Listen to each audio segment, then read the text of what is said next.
नमस्कार दोस्तों, स्वागत करते हैं आप सभी लोगों का आपके अपने ऑफिशियल यूट्यूब चैनल पे जिसका नाम है स्टडी 91। और जैसा कि आप पीछे देख पा रहे हैं, फिल इन द ब्लैंक्स।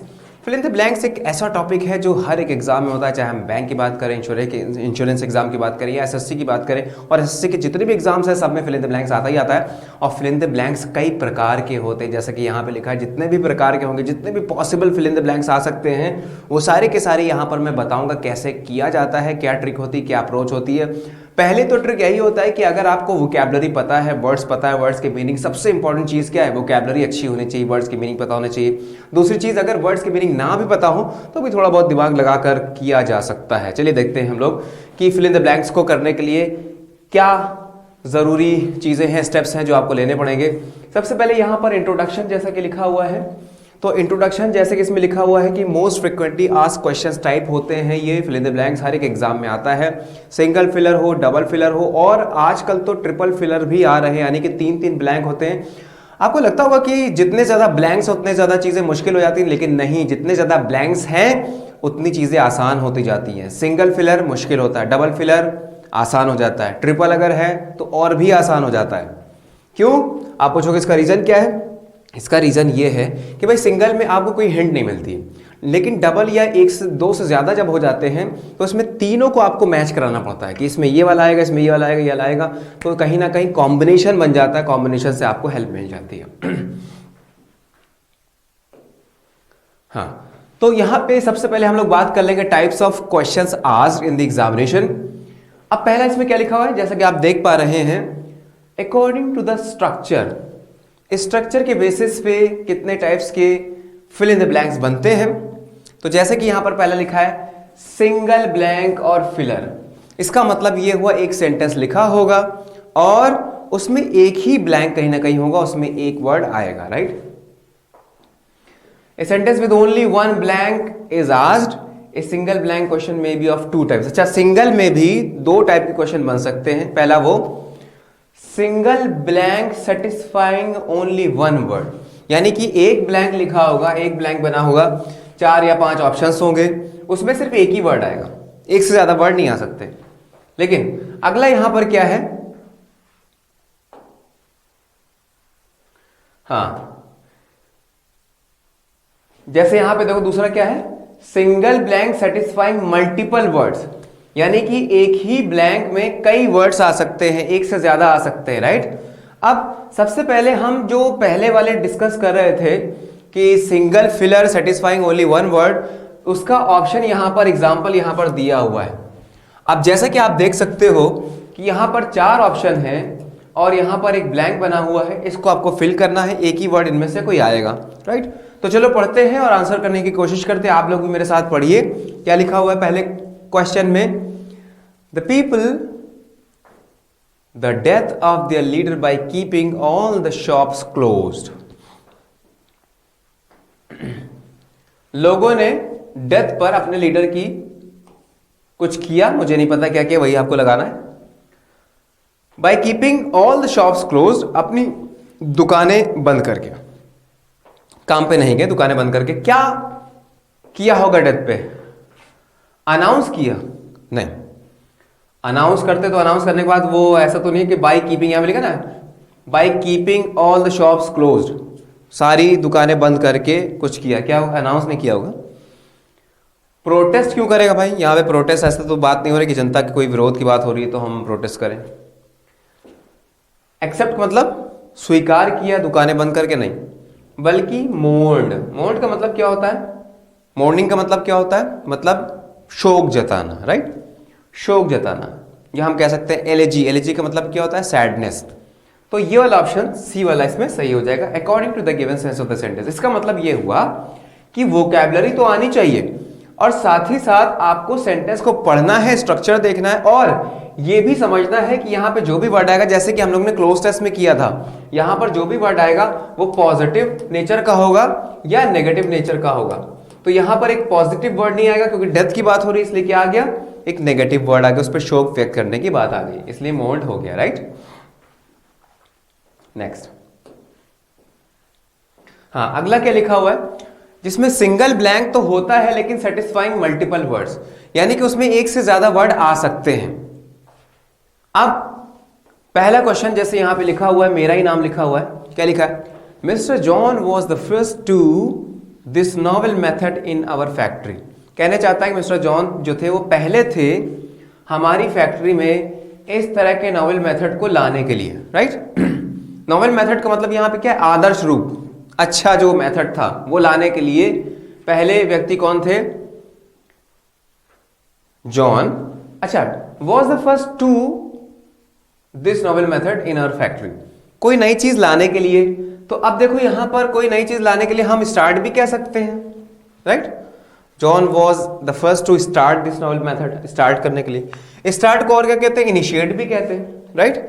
और इंप्लीमेंट भी वही होता है, किसी नई चीज को इंप्लीमेंट करना, यानी कि हम उसको अप्लाई करना। इंप्लीमेंट का मतलब क्या होता है? अप्लाई करना। तो तीनों के तीनों ब्लैंक यहां पर आ सकते हैं। तो ओनली वन नहीं, ओनली सेकंड नहीं, ओनली थर्ड नहीं, वन और टू भी नहीं, इनमें से कोई भी आ सकता है, एनी वन। यानी कि या अगर यहां पे लिखा है कि ऑल थ्री, ऑल 1 2 3, है ना, तीनों आ सकते हैं तो भी यहां पर सही हो जाएगा। लेकिन तीनों एक साथ तो आएंगे नहीं, इसलिए हमने क्या ऑप्शन दिया? एनी वन ऑफ देम, कोई भी इसमें एक चला जाएगा, राइट। नेक्स्ट, अब अगला क्या है? जैसा कि आप देख पा रहे हैं, विजिबल होगा, यहां पर लिखा है डबल और multiple blank filler. Double filler में क्या होता है कि दो ऑप्शन दिए होते हैं, सॉरी दो ब्लैंक दिए रहते हैं और उसके ऑप्शंस दिए रहते हैं। ऑप्शंस में पेयर दिए होते हैं, बहुत ध्यान रखना बात को, कि जब भी डबल फिलर आएगा तो आपके पास जैसे पहला ऑप्शन लिखा है ए, तो ए में दो वर्ड्स होंगे कॉमा लगा के।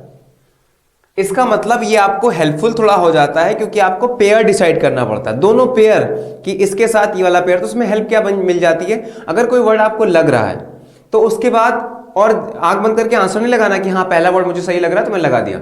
उसके साथ जो कनेक्टेड वर्ड है, यानी जो पेयर बना रहा है, उसको भी चेक करें। दोनों एक साथ सेटिस्फाई होंगे तभी हम कह सकते हैं कि हाँ इसमें ये आएगा, इसमें ये आएगा, राइट। ये अच्छी बात, इसमें थोड़ी सी हेल्प मिल जाती है।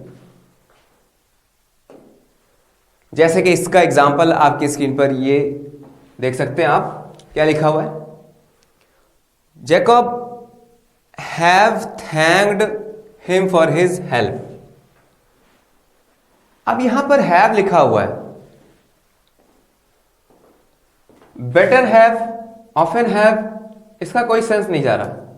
तो यानी कि पहले वाले हमने देख के दोनों काट दिए, बेटर ऑफन। ऑफन का मतलब क्या? अक्सर, और बेटर का मतलब क्या है? इससे ज्यादा। तो यहां पर ऐसा नहीं कि किसी से कंपैरिजन करने की बात करो तो हमने बेटर लगा दिया। जैकब को थैंक करना चाहिए था, ऐसा कुछ सेंस आ रहा है, फॉर हिज कुछ हेल्प के लिए। कैसी हेल्प है? ये नाउन हो गया, देखिए भाई ऐसे भी देख सकते हैं, ये नाउन हो गया। और यहां पर चाहिए एक एडजेक्टिव, और हेल्प के साथ है तो अच्छी हेल्प के लिए, क्योंकि यहां पे थैंक करने की बात कर रहा है, यानी कि पॉजिटिव नेचर के वर्ड्स हमें चाहिए यहां पर। तो अब अगर हैव लिखा हुआ है तो मस्ट हैव भी आ सकता है, वुड हैव भी आ सकता है, शुड हैव भी आ सकता है। लेकिन वुड हैव तब लगाते हैं जब कोई इमेजिनरी बात कहते हैं, या अगर हम कहते हैं कि विल का पास्ट है ना, तो अगर हम वुड लगाने की कोशिश भी करें तो यहां पर क्या है? Needful help, needful help. ये सेंस वाइज सही नहीं जा रहा कि हेल्प, अच्छा हेल्प की तो बात करी थी, तो नीडफुल हेल्प। अरे भाई हेल्प का मतलब ही क्या होता है? जब नीड होती तभी तो कोई हेल्प हम मांगते हैं किसी से, तो नीडफुल हेल्प लगाने से यहां पे जरूरत नहीं है। Jacob must have thanked him for his negligible, अगर हम नेग्लिजिबल लगा दें ये पेयर डिसाइड करके, तो इसका मतलब हो जाए ना के बराबर हेल्प, नेग्लिजिबल है। तो बचा कौन सा हमारा?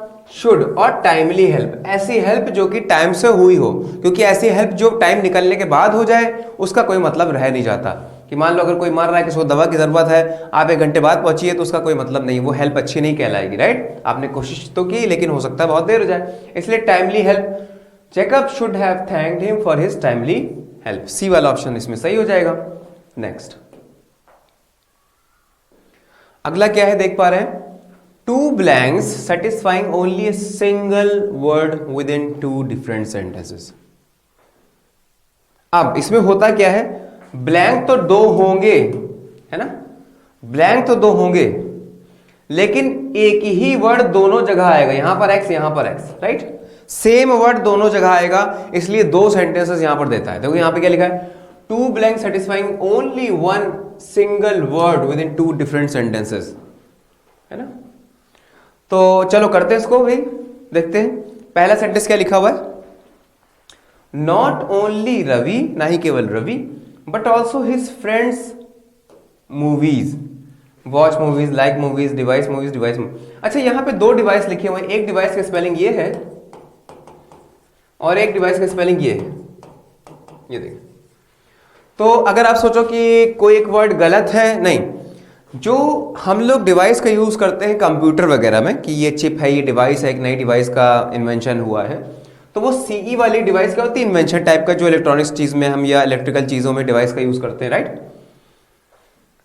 जबकि इस डिवाइस का एसई वाला मतलब होता है, ये एक वर्ब होती है, ये सीई वाला एक नाउन होता है, ये हो गया नाउन, और एसई होता है क्या हमारा, वर्ब होता है, जिसका मतलब था सोचना, टू पॉन्डर।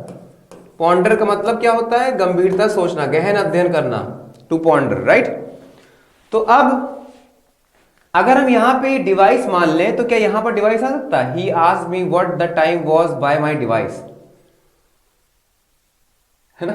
और वैसे भी ये नहीं कह सकते not only Ravi but also his friends device movies, movies को सोचेंगे नहीं, ये आ नहीं सकता। लाइक मूवीज अगर लगा दे तो यहां पर क्या हो जाएगा, ही asked me what the time was by my like, ये भी नहीं बन रहा है। इसका मतलब यहां पर वॉच का यूज किया जाएगा, not only Ravi but also his friends watch movies, watch बिल्कुल सही होगा पहले वाले के लिए। और दूसरा क्या है, he asked me what the time was by my watch, यहां पे वॉच का मतलब है घड़ी से, यहां पे वॉच का मतलब क्या है, देखने से, राइट।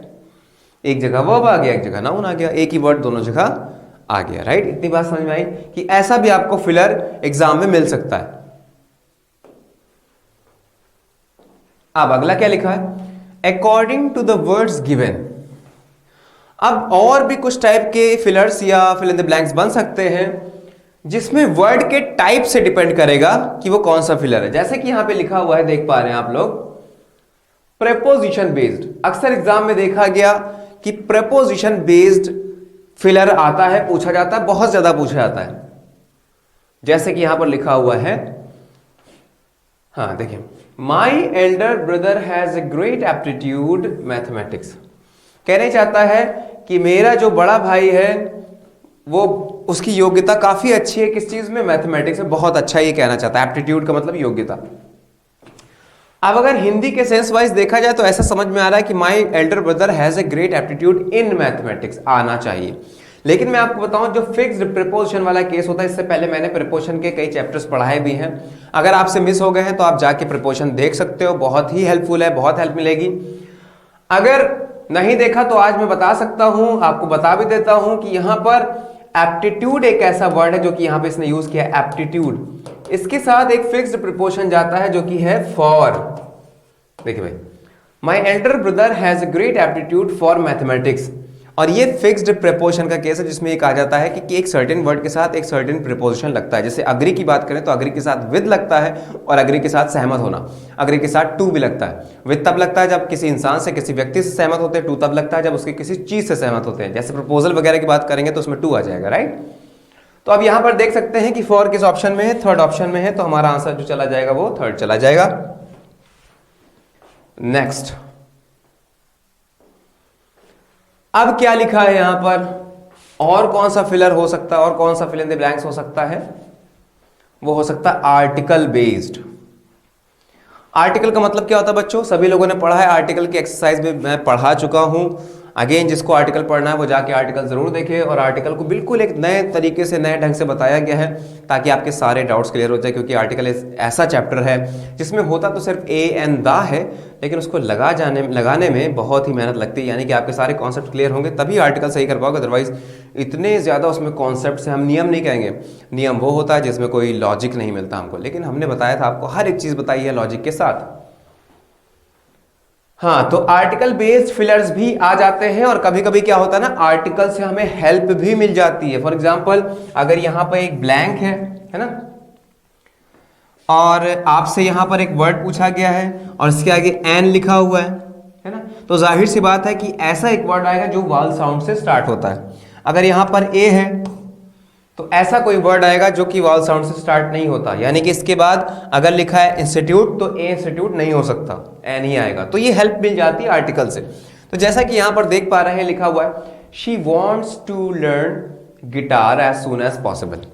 तो अगर आपको याद हो प्रीपोजिशन के चैप्टर में मैंने आपको बताया था कि जब भी हम लोग म्यूजिकल इंस्ट्रूमेंट्स की बात करते हैं, चाहे वो ड्रम हो, चाहे वो गिटार हो, फ्लूट हो, अगर हम कोई ऐसा डिवाइस या कोई ऐसा टूल नया परचेज करते हैं, खरीदने जाते हैं, तो हमेशा इनडेफिनिट आर्टिकल का यूज करते हैं क्योंकि वो हमारे और तुम्हारे लिए जान पहचान का नहीं है। तो I want to purchase a new guitar, ए लगाते हैं।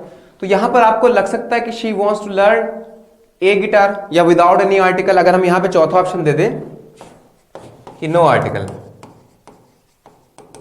ये देखिए नो आर्टिकल, तो कुछ लोगों को लग सकता है कि सर यहां पर कोई भी आर्टिकल नहीं आएगा, she wants to learn guitar. नहीं, मैंने क्या बताया, म्यूजिकल इंस्ट्रूमेंट के साथ आर्टिकल लगता ही लगता है। और ये भी आप देख सकते हो कि सिंगुलर काउंटेबल नाउन के साथ हमेशा आर्टिकल लगता है, कोई ना कोई आर्टिकल जरूर लगाया जाता है। तो अब ऐसा लग सकता है कि आप यहां पर ए लगा दो, लेकिन यहां पर ए लगेगा नहीं, एन भी नहीं लगेगा। रीजन क्या है, हम कोई नई चीज खरीदने जाते हैं तभी ये लगता है, लेकिन कोई डेफिनेट चीज है उसके लिए हम जब किसी चीज को, किसी म्यूजिकल इंस्ट्रूमेंट को बजाने की या प्ले करने की बात करते हैं, तो ऐसा माना जाता है कि हमारे लिए वो एट रैंडम नहीं है, अननोन नहीं है हमारे लिए, बल्कि नोन है। इसलिए इसमें हमेशा दा का यूज करते हैं। तो she wants to learn the guitar as soon as possible, right. Now the next is vocabulary और मीनिंग बेस्ड। जो कह सकते हैं शुद्ध रूप से वर्ड के मीनिंग पर आधारित होता है, उसको हम लोग वोकैब बेस्ड कह सकते हैं या वर्ड मीनिंग बेस्ड कह सकते हैं। जैसे कि यहां पर एक एग्जांपल लिखा हुआ है और इसमें आपको कोई भी हेल्प नहीं मिल सकती। अगर आपको वर्ड का मीनिंग नहीं पता है तो आप नहीं कर पाओगे, वर्ड का मीनिंग पता है तो आप आसानी से कर ले जाओगे। जैसे लिखा है, certain animals have a reaction to dangers. Certain animals का मतलब ये हो कुछ ऐसे सर्टेन यानी कि निश्चित एनिमल्स हैं जो जिनके पास कुछ रिएक्शन होता है डेंजर्स के प्रति। कैसा रिएक्शन होगा, रिएक्शन इज अ नाउन, यहां पर एक एडजेक्टिव की रिक्वायरमेंट है। कैसा रिएक्शन होगा, वॉलंटरी। वॉलंटरी का मतलब ये होता है कि जो अपनी स्वेच्छा से जो काम करता है, वॉलंटियर, यानी कि जो पैसे आपसे नहीं मांगता। तो पहला वर्ड तो नहीं आ सकता कि ऐसा कौन सा रिएक्शन होगा जो वॉलंटरी रिएक्शन, जो पैसे नहीं मांगता, मतलब out of sense, out of scope है, बिल्कुल कॉन्टेक्स्ट से बाहर है। एक्सटेम्पोरी का मतलब होता है विदाउट एनी प्रिपरेशन, बिना किसी तैयारी के। सर्टेन एनिमल्स हैव, और अगर यहाँ पे देखो ए लिखा हुआ ना, ये इससे भी आपको हेल्प मिली, भले आपको एक्सटेम्पोरी का मतलब ना भी पता हो। ये एक ऐसी स्पीच होती है जिसमें कोई भी प्रिपरेशन नहीं करनी होती है। यानी कि अगर आपसे बोल दिया जाए कि अभी आपको एक स्पीच देनी है, ये टॉपिक है, और तैयारी करने का समय आपको ना दिया जाए, तो वो एक्सटेम्पोरी कहलाएगा, राइट। क्योंकि यहाँ पर ए है इसलिए ये वाला वर्ड तो बिल्कुल भी नहीं जा सकता। उसके बाद अनकॉन्शियस भी नहीं जा सकता।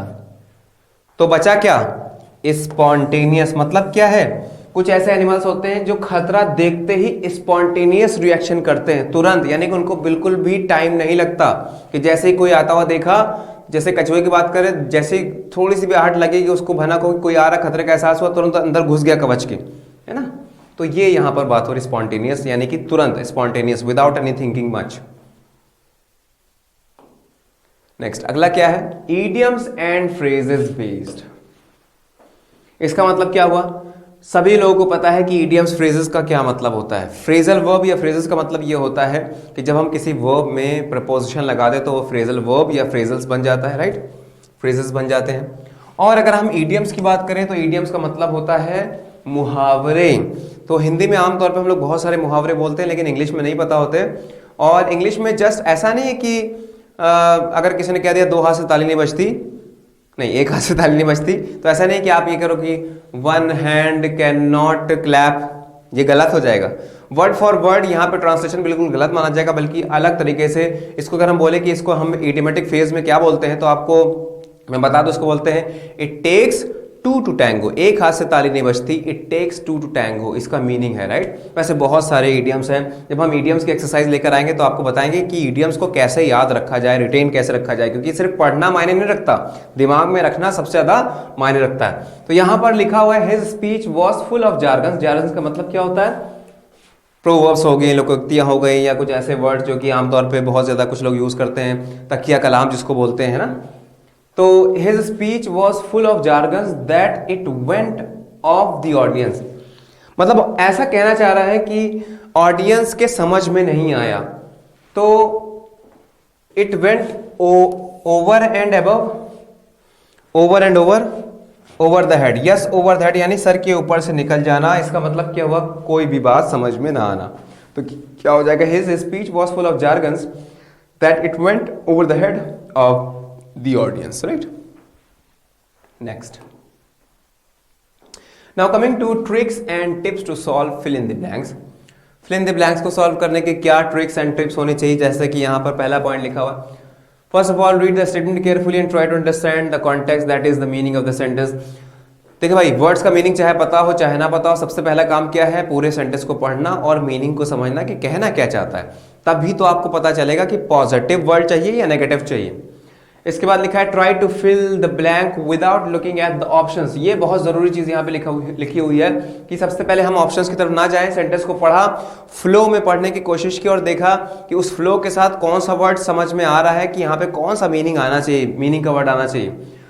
तो ये हो गया, सबसे पहले आपको वर्ड्स नहीं देखने, फ्लो में जाते हुए आपको देखना है कि किस टाइप का वर्ड आना चाहिए और वो वर्ड सर्च करने हैं अपने ऑप्शंस में, राइट, उस टाइप के मीनिंग के। उसके बाद लिखा है choose the word from the option that best replaces the word that you had thought of initially. जो आपने शुरुआत में सोचा था उसके साथ जो मैच कर रहा है वो आपको पुट कर देना है। और उसके बाद क्या लिखा है, try to eliminate the option that do not fit in from the point of view of tenses, gender, usage, parts of speech etc। Parts of speech, जैसे कि यहाँ पे लिखा है पार्ट्स ऑफ स्पीच, बहुत हेल्प करता है। कभी कभी ऐसे फिलर्स आ जाते हैं कि जिसमें नाउन की रिक्वायरमेंट है लेकिन एडजेक्टिव है, एडवर्ब दिए हैं, तो बहुत ही आसान हो जाता है। इसमें कुछ है भी, कुछ ऐसे फिलर्स में लेकर आए हूँ, ऐसा नहीं अपने मन से लेके आए, ऐसे सेंटेंसेस लेकर आए हैं, ऐसे क्वेश्चंस लेकर आए हैं जो कहीं ना कहीं, और उसमें लिखा भी है कि किस कौन से एग्जाम में कौन सा क्वेश्चन आ चुका है, कि ये SSC में आ चुका है, CGL में आ चुका है, या CHSL में आ चुका है, या अगर हम बात करें कि बैंक में आ चुका है, PO में या क्लर्क में आ चुका है, ये सारी चीजें इसमें गिवन है। उसके बाद क्या लिखा है, रीड द सेंटेंस, और यहाँ पे ट्राई टू एलिमिनेट। हाँ, ये बहुत जरूरी होता है कि हिट एंड ट्रायल वाला नहीं होता है कि हमने ये लगा के देखा, सारे ऑप्शंस लगा के देखे और जो बेस्ट सूट कर रहा है उसको हमने फाइनली क्लोज कर दिया कि हाँ ये होना चाहिए। Read the sentence again by replacing the blank with the options that you have chosen. इसका मतलब जो आपने पिक किया उसको जरूर रख के देखो और देखो फ्लो में सेंटेंस विद द मीनिंग आगे बढ़ रहा है या नहीं बढ़ रहा है। तो ये तरीके होते हैं किसी भी फिलर को सॉल्व करने के।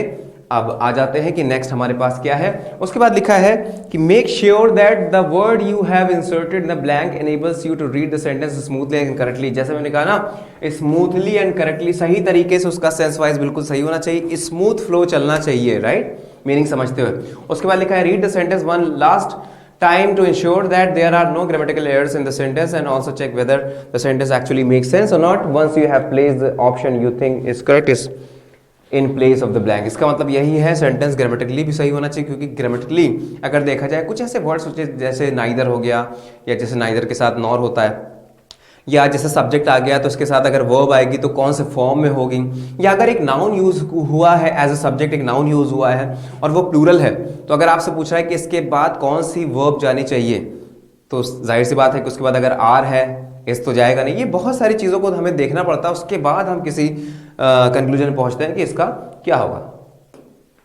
नेक्स्ट, अब यहां से देख पा रहे हैं कि हमारी एक एक्सरसाइज शुरू है जिसमें लिखा है pick out the most effective word from the given words to fill the blanks each sentence to make the sentence meaningfully complete, right. तो चलिए भाई, आपका समय शुरू होता है अब से। आपके पास 15 सेकेंड है इसको सॉल्व करने के लिए। देखते हैं कितने लोग सबसे पहले जवाब देते हैं, आंसर करते हैं।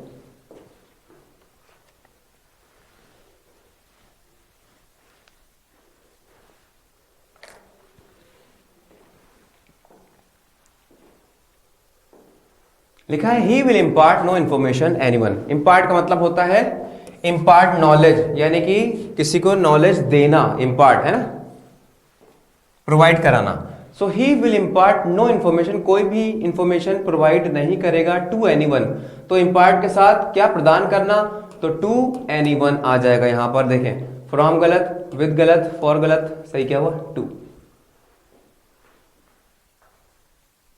नेक्स्ट, अगला क्या लिखा है, gym suffered A of Fortune. अच्छा देखें, इसमें बहुत ही आसान है, इसमें कुछ नहीं सोचना। आप कहोगे कि सर इतने सारे वर्ड्स लिखे, हमें मीनिंग नहीं पता किसी की, रिवर्ट, रिवर्स, रिवर्सल, उसके बाद रिग्रेस, हो सकता है एक आध का मीनिंग आपको पता हो। Take that advantage of that कि अगर आपको किसी वर्ड का मीनिंग पता है तो। हाँ, यहां पर क्योंकि ए लिखा हुआ है, ये है आर्टिकल। आर्टिकल के बाद आर्टिकल्स फॉलोड बाय नाउन और प्रोनाउन, तो यहां पर प्रोनाउन जैसे कोई ऑप्शन नहीं, तो हमने कहा कि यहां पर नाउन जरूर होना चाहिए क्योंकि प्रोनाउन का कोई ऑप्शन नहीं। सॉरी, हाँ गलती, सब्जेक्ट और ऑब्जेक्ट ये होते हैं नाउन या प्रोनाउन। एक सब्जेक्ट या ऑब्जेक्ट या तो नाउन होता है या प्रोनाउन होता है, और प्रेपोजिशन के बाद भी या तो नाउन होता है प्रोनाउन होता है, लेकिन आर्टिकल के बाद सिर्फ नाउन होता है। सॉरी माफ करिएगा, आर्टिकल के बाद सिर्फ और सिर्फ नाउन होता है, प्रोनाउन नहीं होता है, राइट। तो अब यहां पर आपको देखना है कि हमारे पास नाउन कौन सा है। रिवर्ट एक वर्ब है जिसका मतलब क्या होता है कि इस चीज को वापस से पहुंचाना, रिवर्ट कर देना। जैसे हम लोग कहते हैं ना कि मैसेज कोई किया, कोई मेल किया तो उसका रिवर्ट दीजिए, वापस से उत्तर दीजिए उसका, तो ये तो हो नहीं सकता क्योंकि वर्ब है। रिवर्स भी एक वर्ब है यानी विपरीत करना, रिग्रेस भी एक वर्ब है, तो बचा कौन सा, रिवर्सल इज ए नाउन। ये नाउन यहां पर आ जाएगा, रिवर्सल ऑफ फॉर्च्यून, यानी अच्छी चीजों का रिवर्सल यानी विपरीत कंडीशन उसको मिली। फॉर्च्यून का मतलब क्या होता है, भाग्य। Next, third one is the United Kingdom, England, Wales, Scotland and Northern Ireland.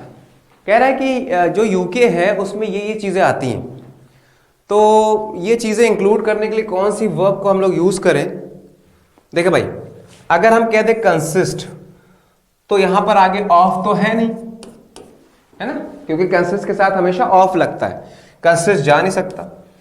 अगर हम कह दें कि हम कंप्राइज, कंप्राइज का मतलब भी क्या है, कंसिस्ट, इनकम्पास, शामिल करना, उसमें चीजें होना, तो कंप्राइजेस के साथ क्योंकि ऑफ नहीं लगता इसलिए ये वाला ऑप्शन भी गलत हो गया।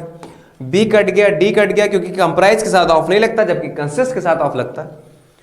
अब देखें, कंबाइंस यहां पर बिल्कुल सही हमारे पास वर्ब नहीं कि कंबाइन करता है, इनको जोड़ता है नहीं, बल्कि इसमें क्या क्या कौन कौन से कंट्री आते हैं यूके में ये बताना चाहता है, तो क्या हो जाएगा, कंप्राइजेस हो जाएगा, जो कि सी ऑप्शन है, कंप्राइजेस, सी ऑप्शन सही हो जाएगा, राइट।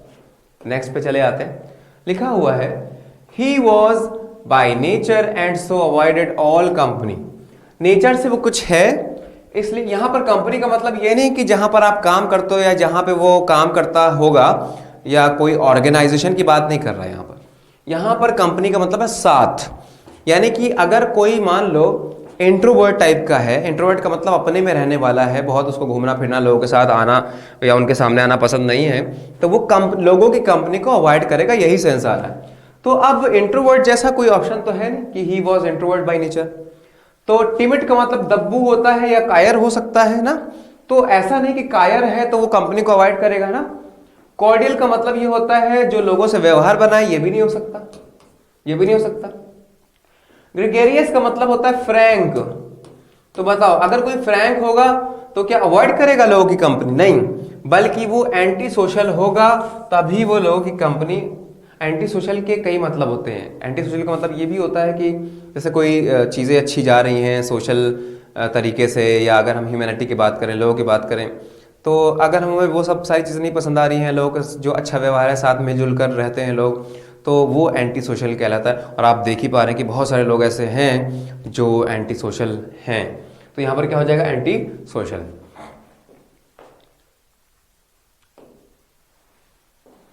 उसके बाद क्या है, Jyoti refuse to be by her long illness.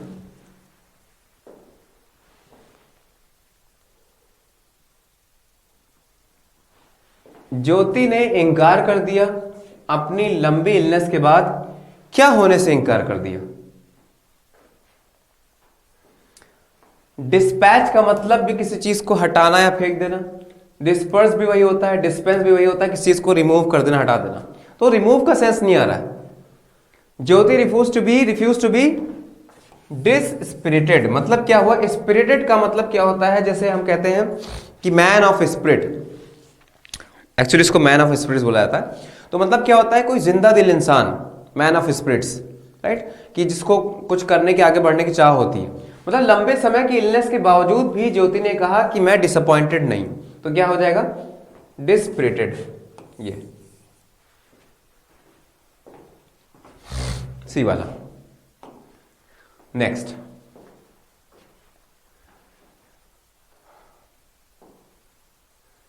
लिखा है द डिजर्टेड। डिजर्टेड का मतलब यहां पर क्या है, जैसे आप बात करें कि जो डेजर्ट होता है, अच्छा एक चीज और, एक ये होता है, इसको हम लोग डेजर्ट पढ़ते हैं, डेजर्ट, जबकि एक ये होता है, एक डेजर्ट ये होता है जिसमें डबल एस होता है, इसको हम लोग डिजर्ट पढ़ते हैं, डी से, डी, डिजर्ट, ये क्या है, डे से, डेजर्ट। अब अगर आप भूल जाओ दोनों का प्रोनाउंसिएशन तो कैसे याद रखोगे? हमने कहा ये मीठा, मीठी कोई चीज, डिश, ये है डिश खाने की, तो डिजर्ट कह दिया, डी से डिश, डी से डिजर्ट। ये है रेगिस्तान तो इसको डेजर्ट कह दिया, राइट। तो द डिजर्टेड गार्डन का मतलब जहां पे कुछ भी नहीं था, वीरान पड़ा था या समतल भूमि थी, डेजर्टेड, वीरान, कुछ और भी मतलब होता है, ऐसा नहीं कि डेजर्ट का मतलब सिर्फ रेगिस्तान ही होता है। वॉज इन्फेस्टेड, भरा, इन्फेस्ट मतलब क्या, भरा हुआ था कीड़ों से, वीड्स से, और इन्फेस्ट के साथ कौन सी वर्ब जाती, सॉरी कौन सी प्रीपोजिशन जाती, विद जाती, इन्फेस्टेड विद। ये एक फिक्स्ड प्रीपोजिशन केस है इसलिए इन्फेस्टेड विद। और ये सभी के सभी एग्जाम में आए हुए क्वेश्चंस हैं किसी ना किसी। Next, 7th one, after your long illness I am happy to see you. आपके लंबी इलनेस के बाद मैं खुश हूं आपको देखकर। क्या देखकर? आगे भी कुछ है, अप एंड डाउन देखकर, बाय एंड बाय देख के, अप एंड डाउन देख के, अप एंड अबाउट देख के। तो आपने देखा कि यहां पर ये जो क्वेश्चन है टोटली बेस्ड अपॉन ईडियम के ऊपर है ना, ईडियम फ्रेजेस के ऊपर। ये आपका फिलर है, जब तक आपको इसका मीनिंग नहीं पता होगा आप कोई भी दिमाग इसमें नहीं लगा सकते। लेकिन कुछ ऐसा समझ में आ रहा है कि एक्टिव वे में देखने के बाद वो खुश है, तो अब तो रहेगा, बाय एंड बाय तो नहीं हो सकता, अप एंड डाउन भी नहीं होगा। अप एंड डाउन का मतलब क्या, कि जिंदगी में अप एंड डाउन यानी उतार चढ़ाव। तो अब आपने, भले ही आपको मीनिंग नहीं पता, लेकिन देखकर थोड़ा सा सेंस लगाकर आपने कहा कि ये दोनों ऑप्शन नहीं हो सकते, बचे ये, या तो अप एंड डाउन होगा या अप एंड अबाउट होगा। तो भैया यहां पर अगर मान लो तब भी ना समझ में आपको, तो तुक्का मार देना, 50-50% पे चांस ले सकते हो, राइट। तो मैं आपको बता दूं, तुक्का मारने की जरूरत नहीं है अगर आपको आता है तो। अप एंड अबाउट का मतलब ये होता है बिल्कुल सही होना और काम पर लग जाना, यानी बिल्कुल एक्टिव हो जाना, पहले जैसे काम पर बिल्कुल लग जाना, जैसे आप पहले से काम करते थे बीमारी से पहले। तो कौन सा वर्ड हो जाएगा, अप एंड अबाउट। और ये एक कह सकते हैं ईडियम या फ्रेज है। नेक्स्ट क्या लिखा है, you must your career with all seriousness. अपने करियर को फॉलो करोगे, कंप्लीट करोगे, परसू करोगे, डायरेक्ट करोगे। तो मैं आपको बता दूं, करियर के लिए सबसे बेस्ट ऑप्शन, आपने देखा होगा अगर कोई अपने बारे में बताता है तो हमेशा ये कहता है कि I am pursuing bachelors of technology, या I am pursuing graduation, I am pursuing post graduation, ऐसे बोलता है परसुइंग। और यहाँ पे दोस्तों परसू की, माफ करना परसू की स्पेलिंग गलत हो गई है, परसू की स्पेलिंग ये होती है, ये पर्स में जैसे पीयू होता है वैसे परस्यू, PUR, ये रॉन्ग स्पेलिंग है, सही स्पेलिंग ये है परस्यू, और यही वाला सही हो जाएगा परस्यू, राइट। कभी कभी क्या होता है ना, चीजें जैसे मोबाइल में आपके देखो ऑटो करेक्ट हो जाता है, वैसे कभी कभी आप काम कर रहे हो तो माइक्रोसॉफ्ट वर्ड पे भी कुछ ना कुछ चीज़ अपने से वो ले लेता है ना, कभी कभी ऐसा हो जाता है। तो स्पेलिंग गलत हो जाए कोई बड़ी बात नहीं है, लेकिन मैंने यहाँ पे सही, बड़ी बात यहाँ पे सबसे इंपॉर्टेंट बात क्या है कि करेक्ट कराना आपको, अगर कोई मिस्टेक यहाँ पर है तो। परस्यू की स्पेलिंग ये होती। Next, he went there with food, पैरों के साथ गया, walking on food, by foot. क्या लगना चाहिए? कुछ लोग सोचेंगे कि बाय फुट लगना चाहिए, नहीं, मैं आपको बता दूं, जब भी हम पैदल चलने की बात करते हैं तो उसको हमेशा ऑन फुट बोलते हैं। तो क्या हो जाएगा, he went there on foot. और ये भी एक फिक्स्ड प्रीपोजिशन का केस है, ही वेंट देयर, वो वहां पे गया अपने पैरों पर, on foot. Next, making pies and cakes Mrs Reddy's speciality. यहां पे अपॉस्ट्रोफी एस लगाओ, अब देखो समझ में आएगा।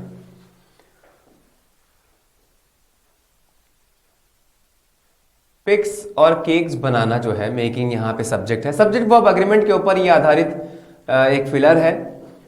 वो मिसेस रेड्डी की स्पेशलिटी है, गुण है उनका। तो दोनों चीजों को देखो, ये बनाना, यहां पे हम कहते हैं कि मेकिंग एज ए सब्जेक्ट मान लो या स्पेशलिटी सब्जेक्ट मान लो, यहां पर पिक्स एंड केक से कोई मतलब है, उनको बनाने की बात हो रही है, बनाने की बात हो रही है, राइट। तो जब बनाने की बात हो रही है तो ये हो गया जेरंड, और जेरंड हमेशा सिंगुलर होता है, तो अब सिंगुलर के लिए यहां पर हैज तो आएगा नहीं, है ना, वर या आर भी नहीं आ सकता, बचा क्या, इज आ जाएगा। नेक्स्ट क्या लिखा है, ships are by giant engines sailed pulled dragged. Ships चलाई जाती हैं या खींची जाती हैं, ऐसा कोई सेंस आ रहा है बड़े बड़े जायंट इंजन्स के द्वारा। तो बहुत ध्यान समझना, सेल जो वर्ड आता है ये इंजन्स के लिए नहीं आता, ये व्यक्तियों के लिए आता है। जैसे आपने देखा होगा कैप्टन को बोलते हैं कि सेल द शिप, है ना, इस तरफ को मोड़ो, इस तरफ को चलाओ। तो ड्राइविंग के लिए आता है, जो चला रहा होता है, जो ऑपरेट कर रहा होता है, उसके लिए सेल वर्ड आता है। लेकिन क्योंकि यहां पर ships are by giant engines, तो इंजन सेल नहीं करते ना। पुल्ड हो गया कुछ मैकेनिकल वाली चीजें, खींचना उसको पकड़ के, और वही होता है ड्रैग्ड, कि किसी को पकड़ के खींच के लाना। खासतौर से ड्रैगिंग जो होता है वो इंसानों के लिए यूज होता है, राइट, या लिविंग के लिए यूज होता है। पुल्ड नॉन लिविंग के लिए भी आ सकता है। लेकिन यहां पर अगर हम बात करें टेक्नोलॉजी की, क्योंकि यहां पर इंजन्स हैं, तो सबसे बढ़िया जो वर्ड है वो आ जाएगा driven. Ships are driven by giant engines, तो ए वाला सही हो जाएगा, राइट, क्लियर।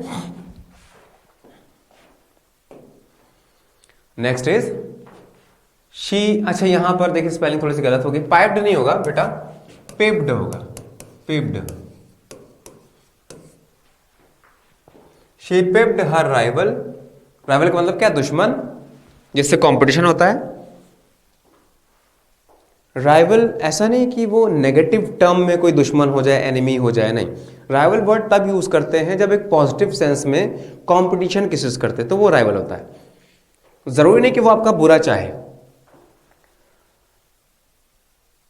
पाइप का मतलब यहां पर क्या है, किसी को कॉम्पीट करना, कंपटीशन देना किसी को, और उसको पिप्ड बोलते हैं, पाइप्ड नहीं। शी पिप्ड हर राइवल, किस चीज के लिए दिया होगा कंपटीशन, गोल्ड मेडल पाने के लिए, फॉर आ जाएगा, फॉर द पर्पस, ठीक है, B. Next, work should be guided by some desire of altruism and. अच्छा ये जो वर्ड लिखा है ऑल्ट्रुइज्म, इसका क्या मतलब होता है, लवर ऑफ मैनकाइंड।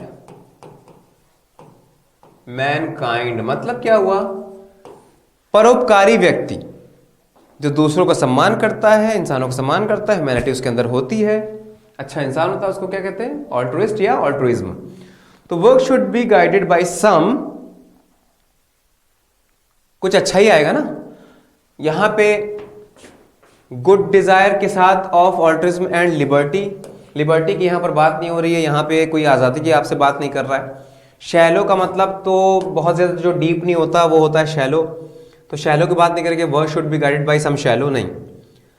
अब आप देखें, शैलो डिजायर, गुड डिजायर नहीं, फॉल्स डिजायर तो हो नहीं सकता क्योंकि वर्क की बात कर रहा है, पॉजिटिव वर्ड चाहिए। तो क्या गया, जेन्युइन। जेन्युइन का क्या मतलब हुआ, हो गया कि हाँ, अगर आपने कह दिया कि हाँ ये जेन्युइन केस है, अच्छा केस है, तो आप कह सकते हो कि जो सबसे ज्यादा मैटर करता है जेन्युइनली, उसको जेन्युइन बोलते हैं। उसके बाद ये अल्ट्रुइज्म वर्ड जो कनेक्टेड है, परोपकारी, ये फिलैंथ्रोपी से कनेक्टेड है। फिलैंथ्रोपी का क्या मतलब हुआ, एक वर्ड होता है फिलैंथ्रोपिस्ट, फिलैंथ्रोपिस्ट जिसका मतलब होता है बच्चों मानवता से प्रेम करने वाला। फिल का मतलब क्या हुआ, ये आधारित है रूट वर्ड के ऊपर। फिल का मतलब लवर, एंथ्रोप का मतलब मनुष्य, आईएसटी का मतलब बिलीवर। जैसे साइंस को फॉलो करने वाला क्या होता है, साइंस में बिलीव करने वाला साइंटिस्ट होता है। In the same manner philanthropist, ये तीन वर्ड से मिलकर बना है। ये प्रीफिक्स हो गया, ये रूट वर्ड हो गया, ये सफिक्स हो गया। बताएंगे आगे प्रीफिक्स सफिक्स रूट वर्ड क्या होता है। तो कौन सा ऑप्शन चला जाएगा, बी वाला। नेक्स्ट आ जाते हैं, Krita's stories me very strangely. Krita's की जो स्टोरीज हैं उन्होंने मुझे कुछ किया बहुत ही स्ट्रेंजली, बहुत ही अलग तरीके से। क्या किया होगा, अफ्लिक्टेड, अफ्लिक्टेड का मतलब उदास बना दिया मुझे, ये ऐसा क्यों माने हम कि उदास कर दिया, बहुत ज़्यादा एक्सट्रीम केसेस में हम नहीं जाएंगे। मुझे चेंज कर दिया, स्टोरीज चेंज मी वेरी, नहीं चेंज करने की जरूरत नहीं है। प्रभावित करना ये एक नॉर्मल सा सेंस आ रहा है कि किसी की स्टोरीज ने मुझे बदला नहीं बल्कि मुझे प्रभावित किया। ये बहुत एक्सट्रीम केसेस में जाके हमें नहीं सोचना होता। तो अब देखें, इफेक्ट होता है नाउन, जबकि अफेक्ट होता है वर्ब। तो कौन सा वर्ड आ जाएगा? किरदार स्टोरीज अफेक्टेड मी, ए वाला से हो जाएगा, अफेक्टेड मी। राइट, क्लियर हो गया। नेक्स्ट देखते हैं क्या लिखा है। By morning the fury of the floods. Flood का मतलब क्या है? बाढ़। फ्यूरी का मतलब क्या है? इंटेंसिटी, या कह सकते हैं डेंजर, किसी चीज का खतरा, फ्यूरी। या कह सकते हैं कोई चीज अगर बहुत एग्रेसिव है ना, उसको फ्यूरी बोलते हैं। जैसे फास्ट एंड फ्यूरियस, आक्रामक रूप लेना। सो बाय मॉर्निंग, मॉर्निंग तक जो आक्रामकता है किसकी? बाढ़ की, वो क्या हो जाएगी? सभी का मतलब है। अब देखिए, कभी कभी ऐसे भी वर्ड्स आ जाते हैं जिनमें सभी का मतलब एक जैसा होता है, फिर हमें बहुत मुश्किल होती है डिसाइड करने में कि कौन सा वर्ड इसमें जाएगा।